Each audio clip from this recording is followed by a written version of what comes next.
Y además hay promesa de bendición para todo aquel que ore por Israel.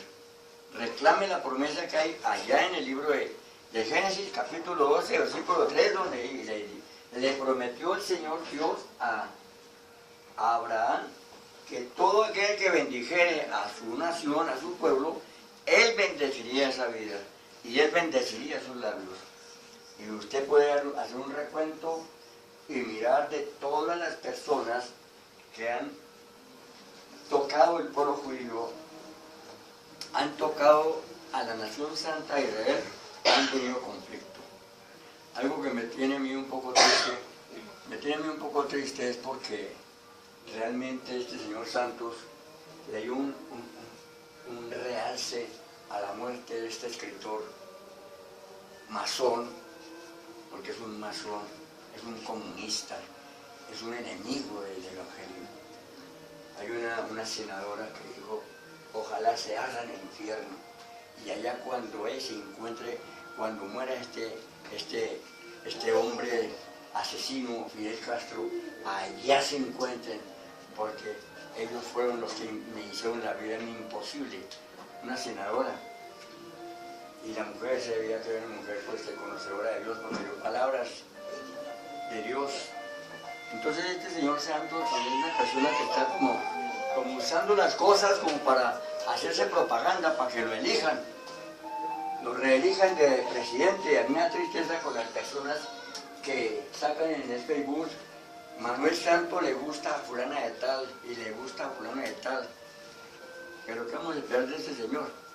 Bueno, no me pongo en política porque eso no entiendo ni pío. Lo que yo entiendo es que el comunista no es amigo del Evangelio. Y todos estos comunistas son los que van a destruir este país. Entonces, vamos a orar por Israel y reclame la promesa de Dios. Usted, mi hermana, si quiere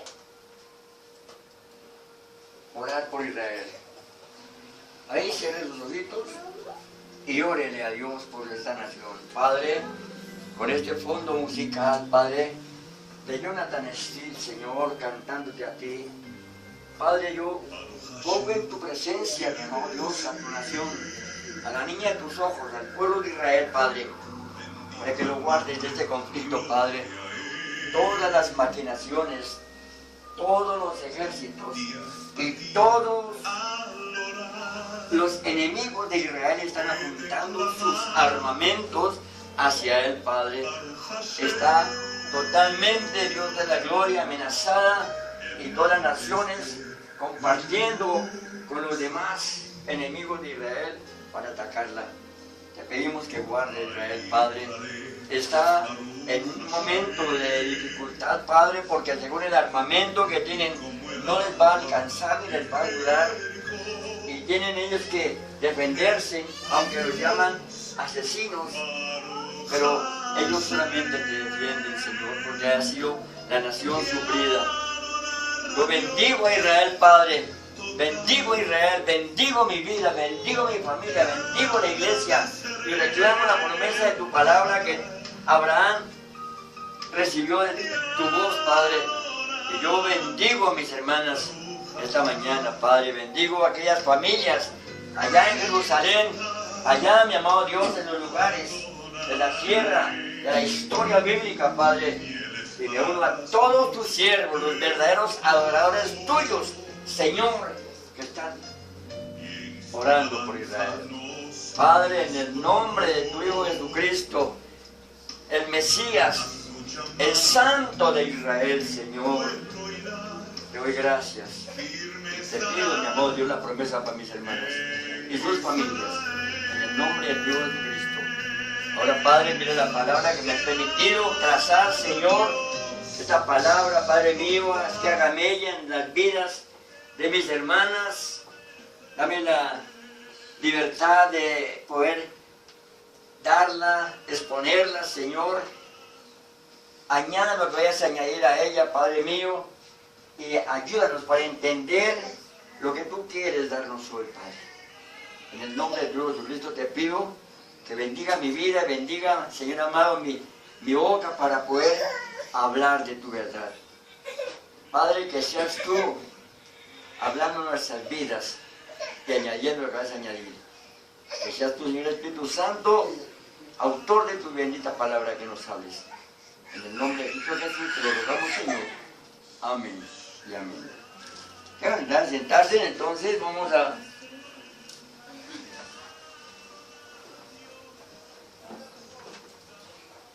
Gloria a Dios.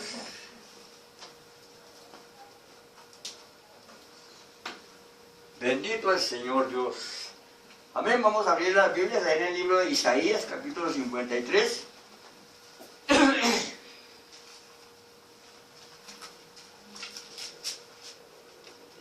Vamos a hacer un recuento histórico de la pasión del Señor. 53. Y vamos a estar leyendo el versículo 7, el versículo 12. Amén. Y si usted quiere ponerse de pie para honrar la palabra, leemos la palabra de Dios en el nombre del Padre, del Hijo y con la unción del Santo Espíritu de Dios. Angustiado él, y afligió, no abrió su boca, como cordero fue llevado al matadero, y como oveja delante de sus trasquiladores, enmudeció y no abrió su boca. Versículo 12 dice: por tanto yo le daré parte con los grandes y con los fuertes, repartirá despojos por cuanto derramó su vida hasta la muerte, y fue contado con los pecadores, y habiendo él llevado el pecado de muchos, y llorado por los transgresores. El Señor añade bendición a su bendita palabra. Gloria a Dios. Vengan a sentarse. Entonces,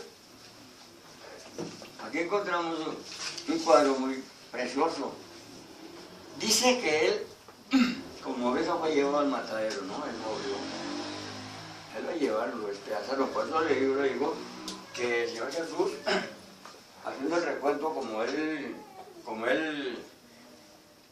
llamó a sus discípulos, entrando en Jerusalén, porque él entró a Jerusalén, y ya sabía que estaba acercando la Pascua, y él llegó y le dijo a los discípulos: vayan y me preparan un lugar para ir a preparar la Pascua, porque dice: he anhelado tanto este momento antes de que sea muerto. O sea que él ya sabía que lo iban a matar, y él sabía que había un traidor. Entonces anhelaba es estar con sus discípulos y enseñarles las cosas que tenían que hacer después de su partida. Ahí vemos que Dios Jesucristo, estando sentado con ellos ahí en la cena, llegó y les dio ejemplo de humildad, ejemplo de amor. Porque él llegó y dijo que se quitaran los calzados cada uno. Y él llegó y cogió una toallita y la puso en la cintura, cogió un platocito con agua y se fue a bañar en los pies. Todos se quedaron aterrados, que claro que iba a ser el maestro que bañarme los pies a mí. Pero llegó y dijo: no, yo me bañar los pies. Usted no se me va a bañar los pies de mí, no tiene parte conmigo. Pero llegó y me empezó el cuerpo, Señor, dijo: no, solamente los pies. Esa es una tipología que quiere decir de que le dejó limpios los pies para que no pisen más el mundo de pecado. Les dejó limpios los pies para que no siguieran andando en esos caminos torcidos.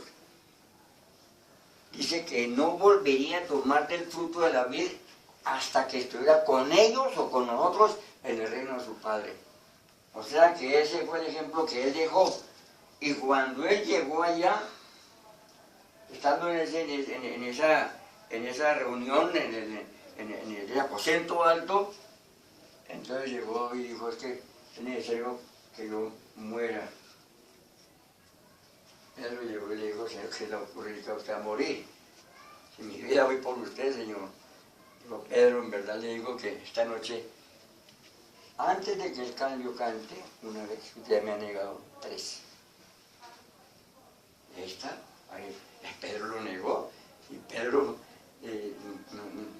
se acobardó, y le dijeron: usted también es de esos seguidores de Jesús, no, yo no lo conozco, yo estoy equivocado y ella lo cantó. Pedro Pelea Real. ¿Sí?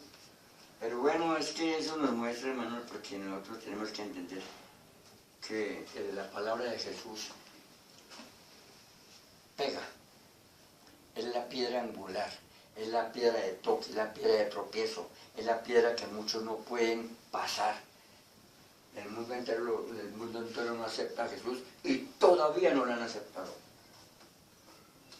Pero yo les quiero mostrar acá, vean.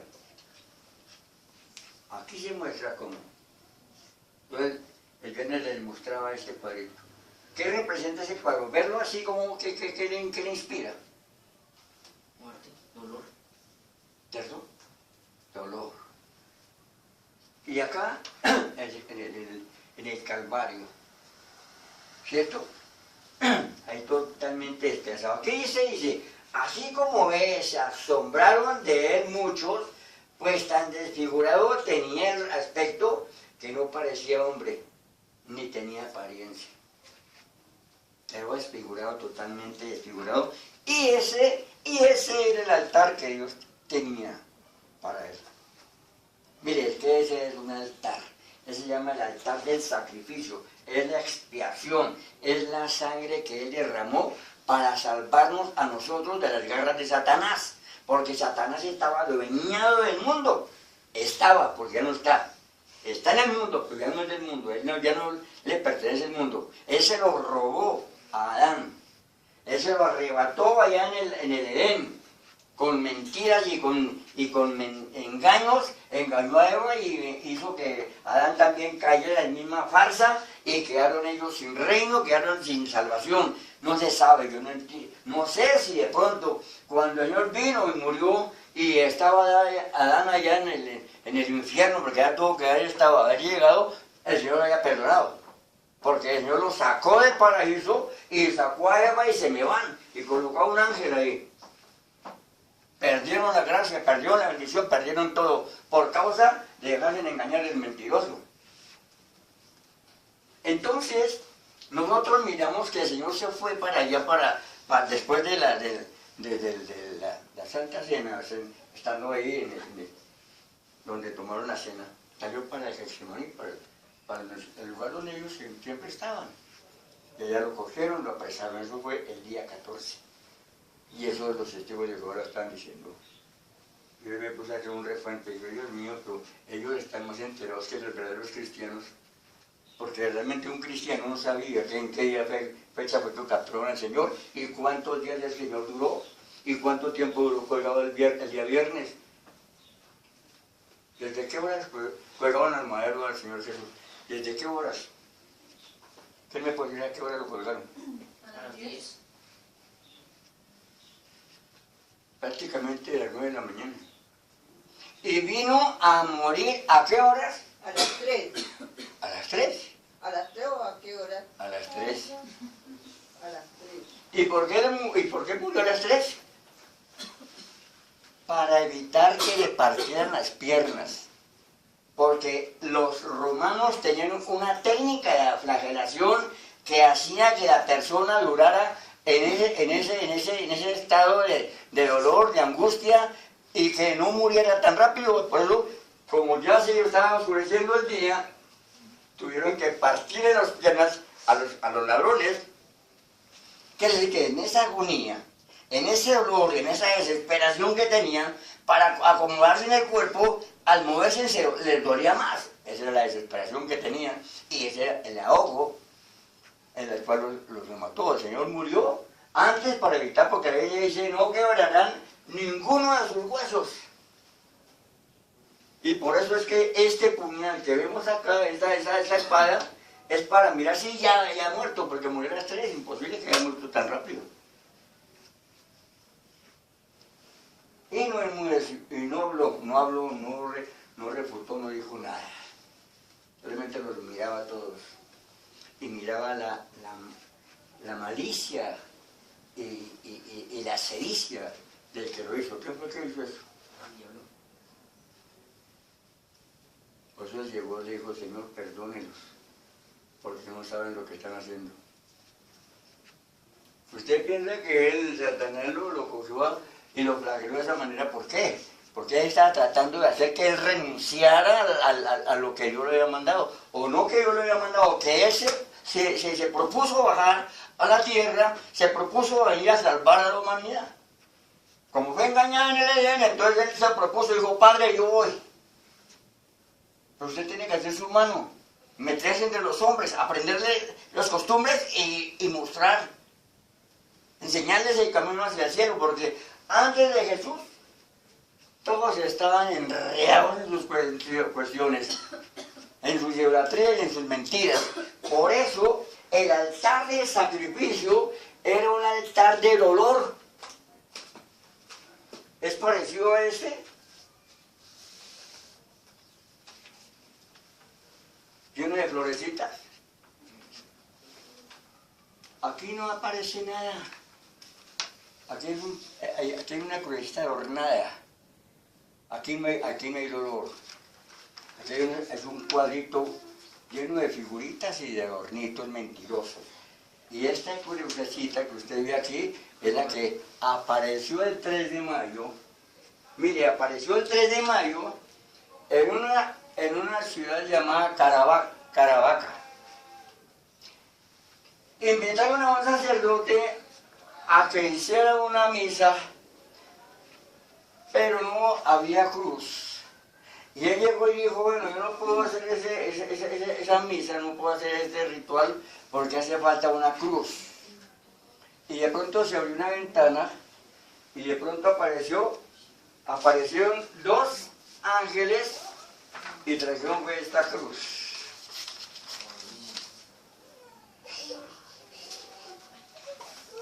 Esa es una cruz diabólica, satánica.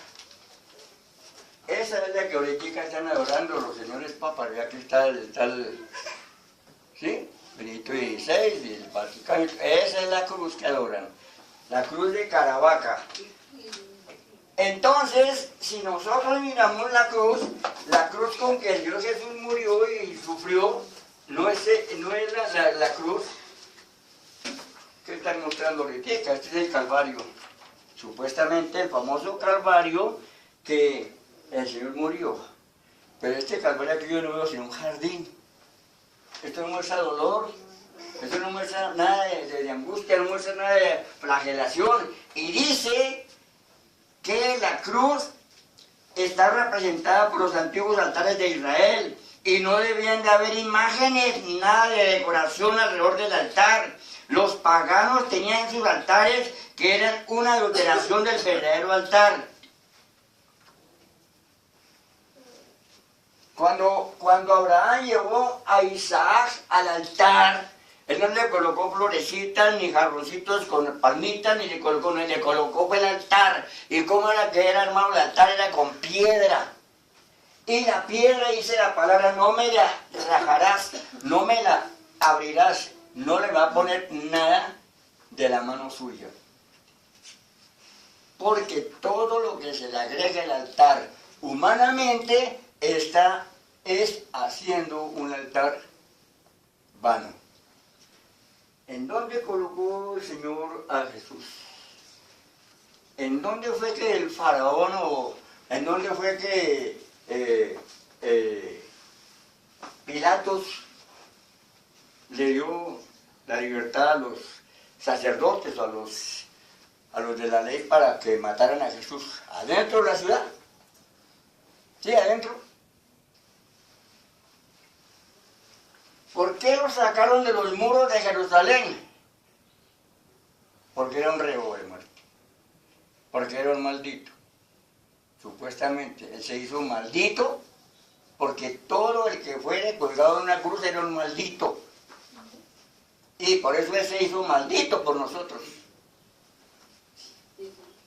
Y por eso tenía que ser crucificado indignamente como un perro por allá afuera, donde botaban la basura. La cruz, la montaña de la calavera, el monte, el Gólgota. El Gólgota quiere decir... Esa era una sola peña caliza. Mire, dice, la iglesia siempre debe recordar que la cruz es una cosa horrible. no es un espectáculo de entretenimiento, es un horror sangriento. Hay gente que mira la cruz de Cristo y la consideran algo vulgar en la historia del mundo. Estamos de acuerdo, ese objeto es vulgar. ¿Pero por qué es vulgar? ¿De quién es la vulgaridad? No es del Hijo de Dios.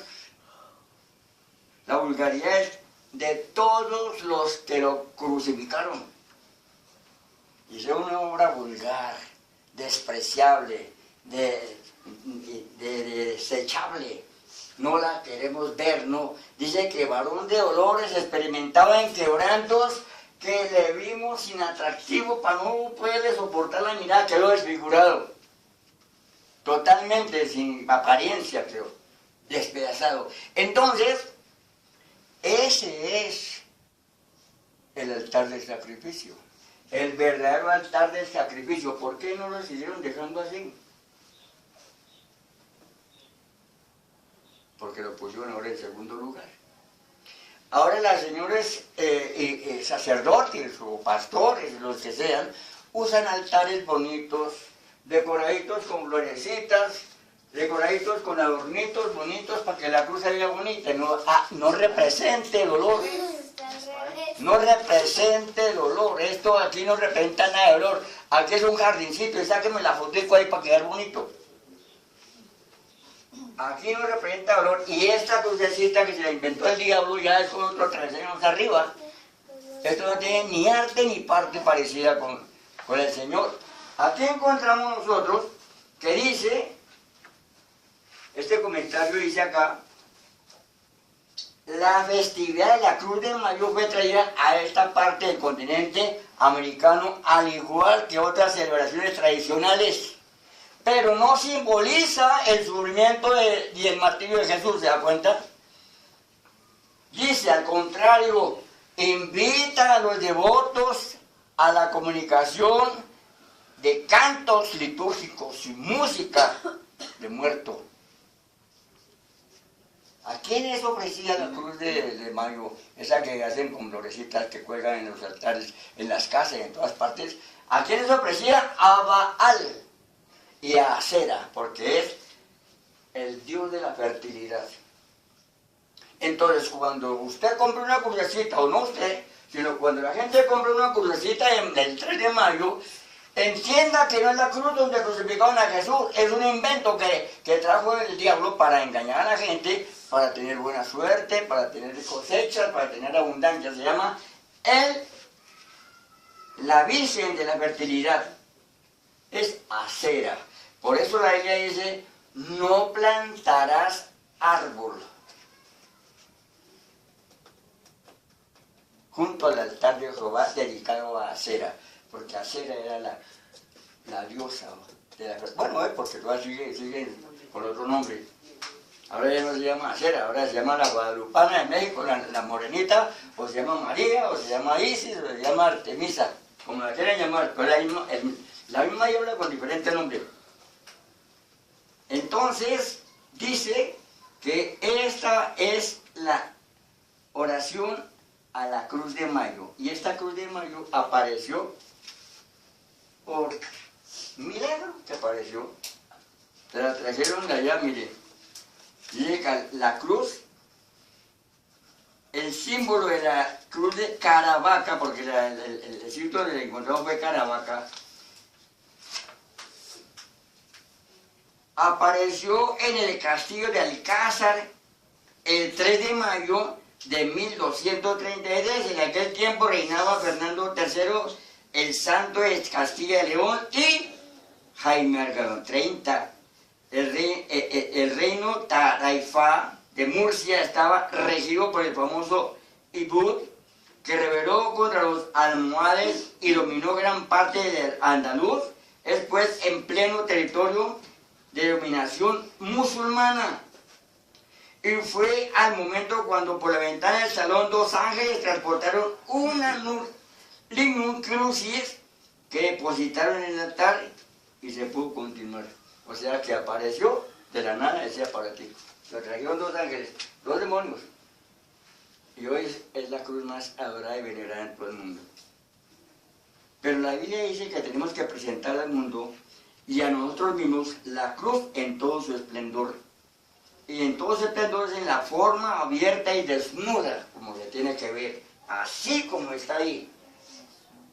Para que ustedes se acuerden cuánto fue el padecimiento que tuvo el Señor Jesucristo por usted y por mí. Si yo miro una crucecita adornadita, o como la presentan los en el Vaticano, la cruz de Caravaca, esa es una cruz ocultista, para el ocultismo, para la brujería. ¿Y cómo fue el altar del diseño, el altar del sacrificio? Dios dijo en Deuteronomios, no tomarás piedra partida. Acuérdense que el sacerdote en el altar de la expiación, él cogía la sangre y la rociaba con un hisopo. Miren cómo es que hace Dios. Él no permite que nada humano intervenga para un sacrificio o una expiación. ¿Qué es el hisopo? El hisopo es un manojito de pastico en puntica así, que es estupidito, y que nace la ramita larguita. El sacerdote lo cogían y lo listaban, le quitaban la tierrita y con ese hisopo lo metían en la sangre y con eso rociado. Por eso decía rociado con hisopo. Y cuando los antiguos, los patriarcas decían, Señor, láveme con hisopo y seré limpio.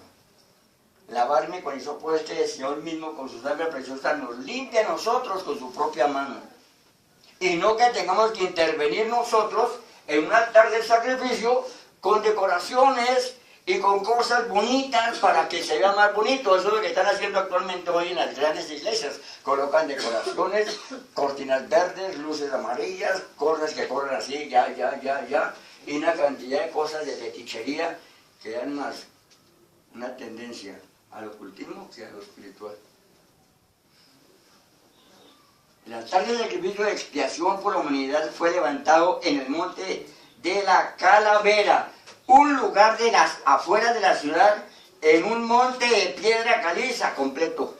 Era una sola piedra, ese lugar.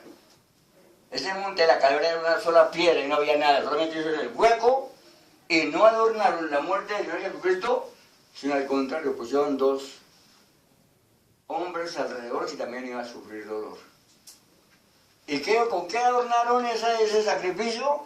Con ultrajes, con infamias, con humillaciones, con degradaciones y con palabras ahí. ¿Y qué fue lo que dio el Señor? De beber vinagre. Para que se saliera del caso, y se saliera de su orden y comenzara a renegar. Eso era lo que quería hacer el diablo. Que renegara, que desistiera, que no pudiera completar la misión. Pero cuando el Señor Jesús murió, le entregó su alma al Señor, dijo al Señor, Padre, todo lo he cumplido, he terminado la labor la cual tú me enviaste que hiciera. En tus manos encomiendo mi espíritu. O sea que él dice, todo lo cumplí, Padre. Terminó la labor, despedazado, pero la terminó. Y por esa labor que él cumplió, no como Adán, que se dejó engañar y vendió lo que Dios le había dado, se lo regaló al diablo. El Señor vino y destronó al diablo porque le quitó todo lo que se había robado en el Edén. Y vino y bajó al infierno y le quitó las llaves que habían robado y desató a todos los pobres ignorantes y que estaban allá presos y encarnados desde la época antediluviana. Todos allá estaban metidos, incluso todos los que murieron que no pudieron entrar al arca de Noé. Porque yo me imagino que el Señor Jesús bajó allá en su amor, en su misericordia, en su bondad, Él bajó y dijo, aquí vino la salvación. Yo soy Jesús. ¿Cuántos quieren ser salvos y ser para el paraíso? ¿Cuántos? Imagino que dirán que todos, el Señor, por eso le quitó las llaves que tenía Satanás encarcelados a todos, les abrió los candados y los sacó y los llevó para ellos. Y el paraíso estaba ahí. Y el Señor transportó el paraíso a un lugar del cielo. Ahora se encuentra allá. Y todos los que mueran actualmente, actualmente, todo el que muera, sin haber aceptado a Jesucristo como Señor y Salvador, va a ir a este lugar de tormento. Y de ahí, después de ahí, él tiene que salir al trono blanco y allá ir a presentar su disculpa o Dios lo va a llamar a cuenta porque Dios tiene que ser justificado. Dios tiene que mostrar su justicia. Él va a decirle a usted, ¿le hablaron de mi palabra? ¿Le hablaron del sacrificio de mi hijo? Ah, no, a mí me hablaron. No, usted es ignorante de eso. Sí, nadie le habló. Así como vemos ahorita la tecnología, las pantallas de televisión muy grandes, allá se va a ver una pantalla más gigante y allá va a verse la persona en el momento, en el instante en que le hablaron y dijo, no quiero, a mí no me hablen de eso. ¿Y el infierno es real? Por siempre y para siempre. Por siempre y para siempre es real. Mire, acá el Señor nos muestra el cuadro como Él vio a su hijo y no lo pude ni ver porque por eso el Señor dijo, Lama Sabatani. Padre mío, ¿por qué me has abandonado? ¿Por qué fue que Dios tuvo que quitar la mirada a su hijo? ¿Por qué no podía haber tanto horror? Él no podía haber tanta pecado que cometieron con él. Lo despedazaron como si no valiera nada.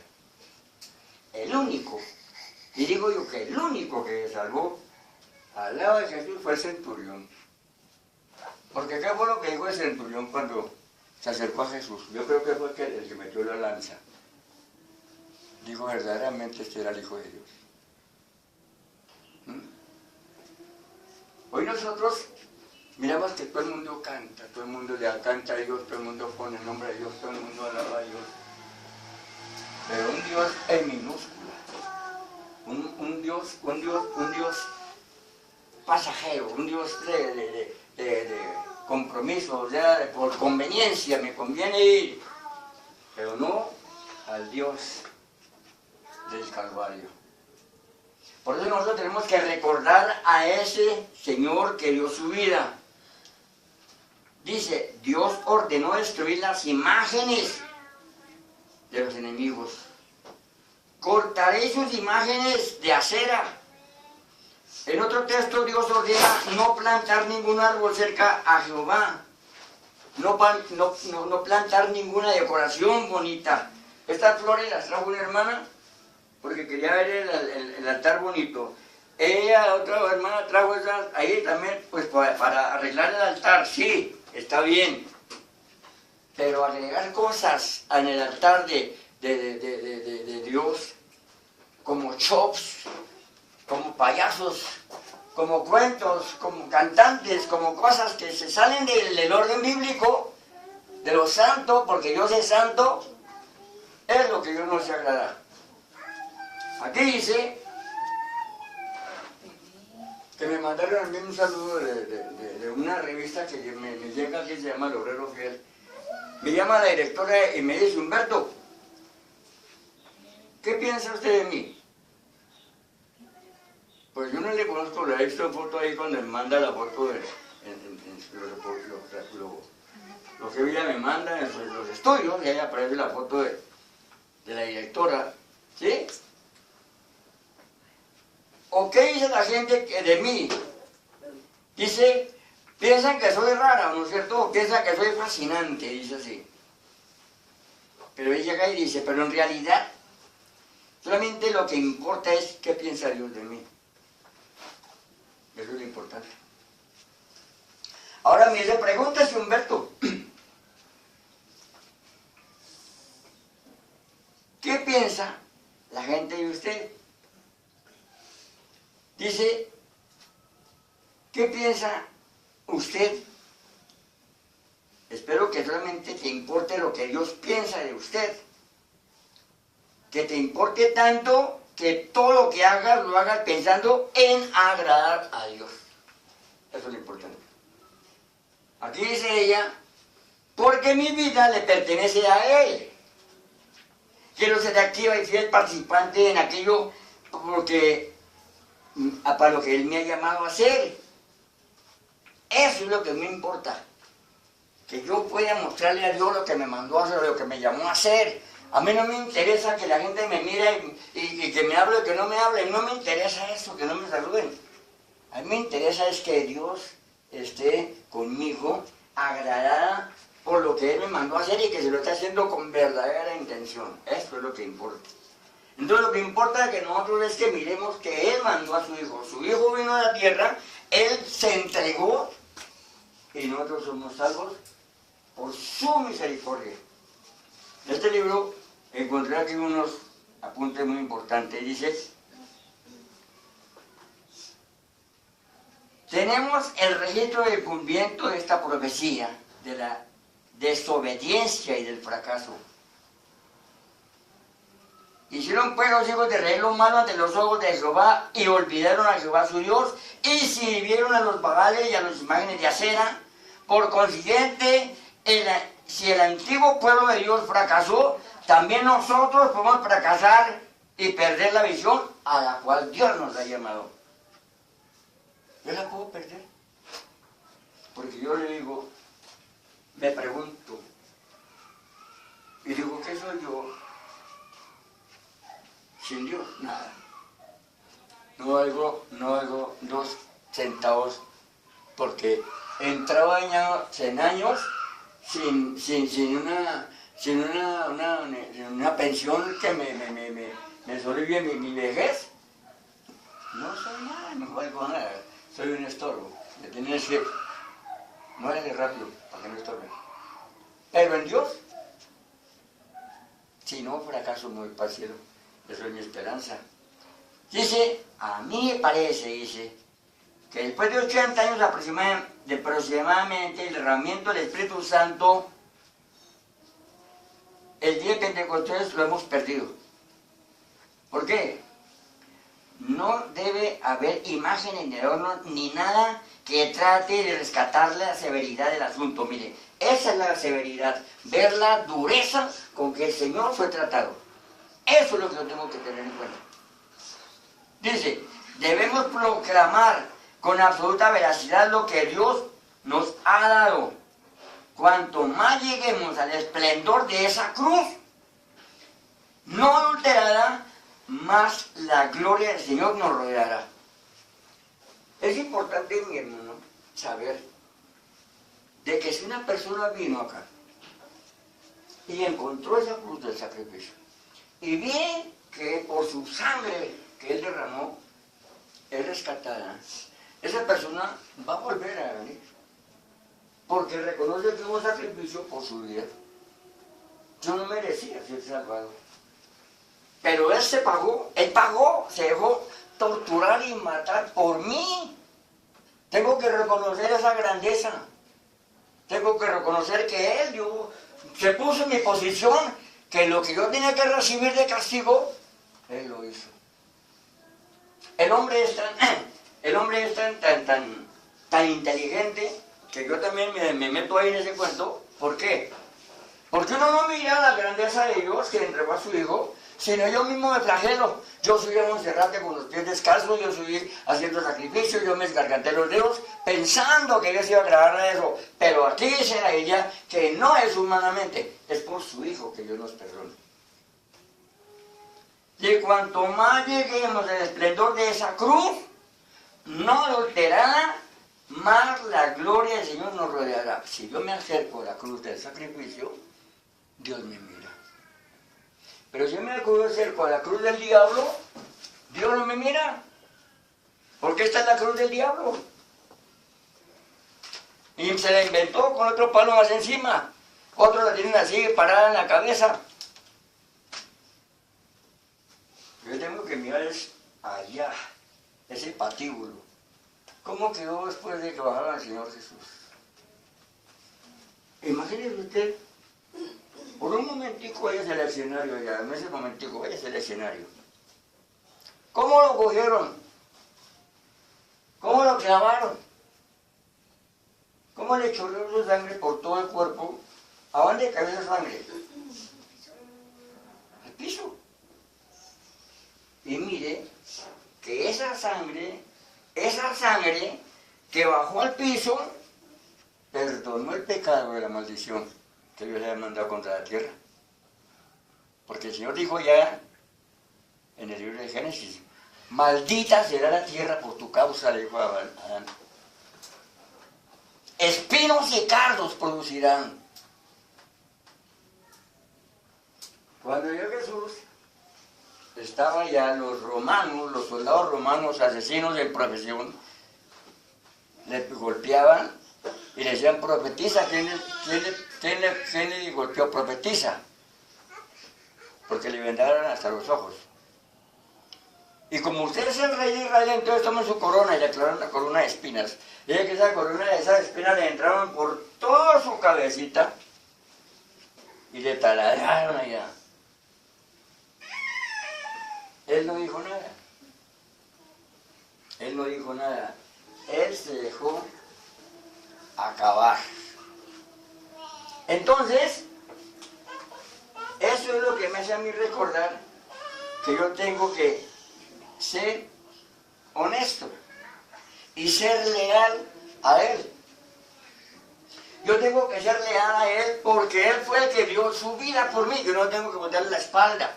Yo no tengo que ser un traidor, no un Judas. Yo tengo que ser una persona que me perdonó, me indultó, Así como Pablo. limpió, sí, mi vida porque yo lo había hecho por ignorancia. Sí, limpió mi vida, me hizo una criatura, todo lo que el diablo me ha metido en mi corazón me lo sacó. Me hizo una criatura, me limpió.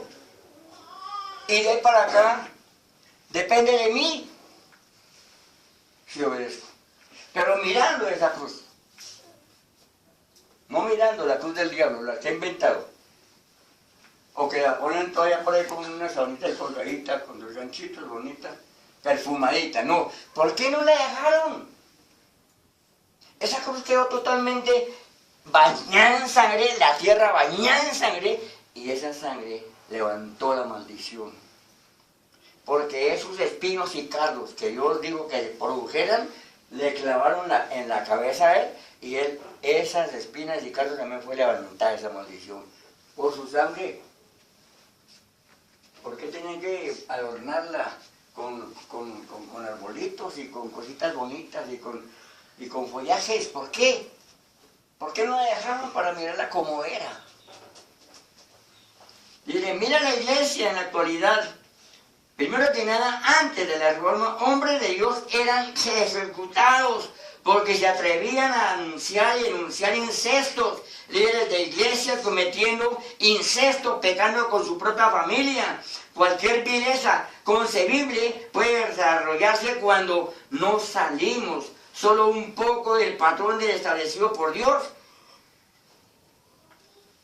y ofendemos a Dios. Cuando nos salimos del patrón de Dios, que es la obediencia, que es la santidad, entra la homosexualidad, entra el lesbianismo, entra el hechicero, entra el pagano, entra el mentiroso, entra el patán, a pararse en la tribuna santa de Dios, que este es el altar del sacrificio. Este es el altar del sacrificio. Este mismo altar que está acá es este. Porque este es el altar donde se predica su palabra. Aquí es el altar donde se enseña lo que Él sufrió por usted y por mí. Entonces, miremos la altura del sacrificio de Jesucristo y que nos haga recordar que Él pagó mi deuda y la cruz adornada no simboliza más sino pecado. Estoy escondiendo algo. Si yo estoy escondiendo algo es porque la he puesto en segundo lugar. Estoy siendo un religioso, estoy siendo un beato, un mentiroso, un pseudo cristiano. Pero la misma palabra me dice mía. Él creía en el sacrificio de sangre. Su nombre estaba asociado con la verdad de la que la salvación es posible solo a través del sacrificio de un inocente. La salvación es por Jesús.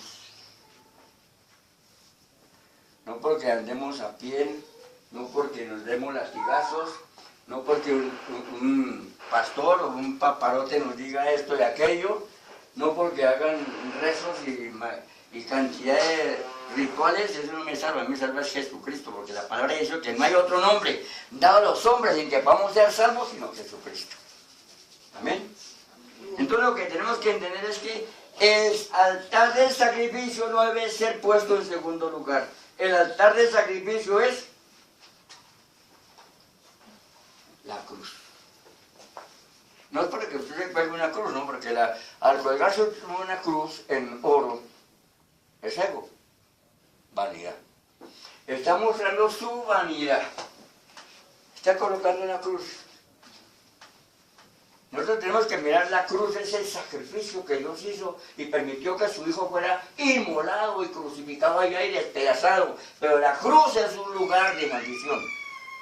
Por eso Él dice que Él se hizo maldito por nosotros. Y cuando yo me echo la cruz, o usted se echa la cruz, o cualquiera se cuelga una cruz, está colgándose el símbolo de la maldición. Y Dios no se agrada de eso. Jamás va a mirar como en los ojos de Él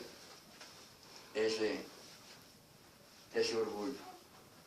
La cruz no es para juzgársela. La cruz es para recordar un sacrificio. La cruz es para recordar un lugar de dolor, un lugar de humillación. Ahí no había, ya Jesús no había más sino soledad, pecado, olor a muerte, humillación, tortura. Es lo que había allá. Allá no había nada más, no estaba adornando nada más la cruz, sino soledad, humillación. Todo eso es lo que había ahí, blasfemia. Ahí no había sino blasfemia. Está todo manchado de sangre derramada de un inocente que no había cometido pecado. Entonces, démosle gracias a Dios, mi hermana, de que usted y yo somos lavados por esa preciosa sangre. Y cuando usted vaya al mundo, de pronto, que el enemigo le ponga una tentación y usted se sienta acariciado por el mundo, y el Espíritu Santo le haga reconocer que está fallando mi hermana, vaya al altar del sacrificio. En un rincón, dice la palabra, dice, si alguno de vosotros hubiera cometido pecado, abogado tenemos con el Padre a Jesucristo. No tenemos a nadie más a quien ir, sino a Jesucristo. Ahí usted va al altar del sacrificio, se humilla en un rinconcito y le pide perdón a Dios. Señor, perdóname, te ofendí, todos los días te ofendemos. Con el solo hecho de amanecer un día ya estoy ofendiéndote, Señor. ¿Por qué? Porque la palabra de Dios dice que aunque te laves con lejía, su pecado permanece en usted. Aunque yo me lave de justicia, aunque yo me lave con palabras de justificación, que hice esto bonito y que hice esto aquello, y que bueno que yo fui a culto y que bueno que yo hice esto, eso son justicias vanas. Nosotros tenemos que estar pendientes de cómo es que yo ando en la presencia de Dios y cómo es que yo tengo que ser altar de sacrificio. Usted tiene que ser un altar de sacrificio, ¿por qué? Porque dice la Biblia que Cristo mora en usted. Dame, hijo mío, tu corazón y no te apoyes en tu propia prudencia, reconócelo en todos tus caminos y Él te enderezará tus veredas. Entonces dice que nosotros tenemos que darle el corazón a Jesús para que Él habite en nuestros corazones. Y si Él está habitando en mi corazón, entonces yo soy un sacrificio vivo. Por eso le dice la palabra, preséntate ante Dios como sacrificio vivo, santo, agradable a Él. Tenemos que vivir como sacrificios vivos, santos a Él. Que si el Espíritu Santo nos haga nos redarguya cuando metamos la mano donde no debo, o mis pies donde no debo. ¿Por porque Dios nos hará eso. Vamos a darle gracias a Dios por esta reflexión de su palabra, porque realmente es una reflexión que nos hace reconocer de que no honramos a Dios como verdaderamente se merece que le honremos. Padre, te damos gracias por esta mañana, Padre, por tu palabra. Gracias por mis hermanas que vinieron. Yo sé que tú nos has hablado, yo sé que tú nos has exhortado. El viernes también fue esta misma exhortación que tú me diste que diera. Mi amor Dios, hablé las mismas palabras. Sé que las personas que salieron de acá, salieron reconociendo, Señor, que se ha fallado en esa parte. Ahora te pedimos, bendito Padre, que nos ayudes a continuar en el camino que nos has trazado. Que mis hermanas, bendito Dios, que mis hijos, Padre, que mis nietas vean y entiendan, Señor amado, que yo estoy dándoles un ejemplo de camino hacia el Calvario. Que todos los días, bendito Dios, voy al lugar del sacrificio para pedir por ellos. Que tengo una lista de 30 personas que se han unido a este grupo, Padre. Y entre ellas están los nombres de mis seres queridos. Y cada día presento la ofrenda ante ti, Señor, para que no vaya a perecer ninguna, para que en ella se me quede, Dios de la gloria, en el día malo. Padre, guárdanos y ayúdanos a seguir adelante. Te lo pedimos en el dulce nombre de tu Hijo Jesucristo, nuestro amado Señor. Amén y amén. Y más, Dios les bendiga. Amén. Amén. Gloria a Dios. Da mi finita al